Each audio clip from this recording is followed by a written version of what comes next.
নমস্কার, সবাই কেমন আছেন? সকালবেলায় ঠাকুরের ফুল তুলতে তুলতে সকলকে জানাই সুপ্রভাত। আমি শ্রাবণী। আমার ছাদ বাগান থেকে আমি ফুল তুলছি, আর আমার ফুল ঠাকুরের জন্য কিনতে হয় না বাইরে থেকে। আমার ছাদেই ফুলগুলো আমি পেয়ে যাই। আর আজ আপনাদেরকে দেখাবো একটি বিশেষ ফল, সেটি হলো মালটা। ওটা আমার ওপরের ছাদ বাগানে আছে। তাহলে চলুন আপনাদেরকে দেখাই আমার মালটা গাছ আর ওপরের ছাদটা কেমন, ওখানে কী কী গাছ আছে। আসুন তাহলে। ওপরের ছাদ বাগানে রয়েছে আমার আম গাছ, কুল গাছ, ও এখানে একটি লঙ্কা গাছ হয়েছে, ওখানে একটা বেশ বড় লঙ্কা হয়েছে আর প্রচুর ফুল হয়েছে।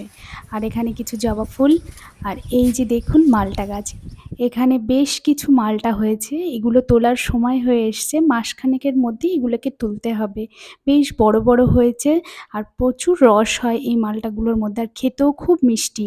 আর গাছটাকে কিন্তু খুব বেশি যত্ন নিতে হয় না, গোবর মাটি আর মাঝে মধ্যে একটু খোল জল দিলেই হয়ে যায়।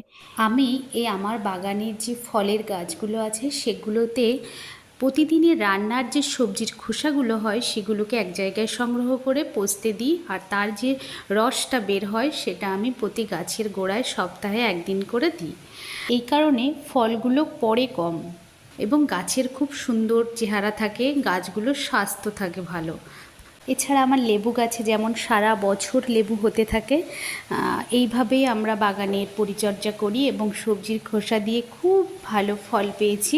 আর এটা করার জন্য আমার গাছের সুন্দর চেহারাও থাকে, বাগানটা থাকে সবসময় সবুজ এবং সতেজ।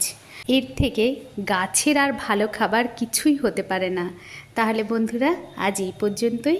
আবার দেখা হচ্ছে নেক্সট কোনো ভিডিওতে। ততক্ষণের জন্য ভালো থাকবেন।